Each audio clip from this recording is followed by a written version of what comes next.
الرحمن الرحیم، کیا احتلام والے کپڑوں میں نماز پڑھ سکتے ہیں؟ تو یہ یاد رکھیں کہ نجاسات میں منی نجاسات میں ہے۔ اگر احتلام ہو جاتا ہے اور کپڑے پر لگ جاتا ہے منی تو وہ کپڑا نجس ہے۔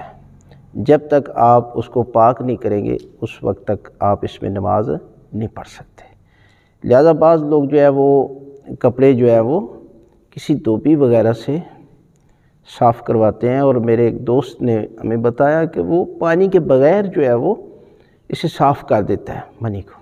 اب دیکھیں، پانی کے بغیر اگر کسی چیز سے صاف کرتا ہے تو وہ کپڑے نجس ہیں اور ان میں نماز نہیں ہو سکتی، اس لیے کہ پانی خود پاک ہے اور دوسری چیزوں کو پاک کرتا ہے، اور پانی بھی مطلق ہو، یعنی اس میں کسی قسم کی ملاوٹ نہ ہو، یعنی وہ پانی صاف ستھرا ہونا چاہیے۔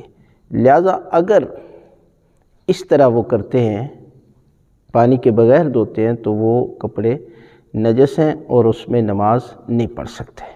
لہذا احتلام والے کپڑوں میں جب وہ پاک ہو جاتے ہیں، صاف ہو جاتے ہیں، تو پھر اس میں نماز پڑھنے میں بھی کوئی حرج نہیں ہے۔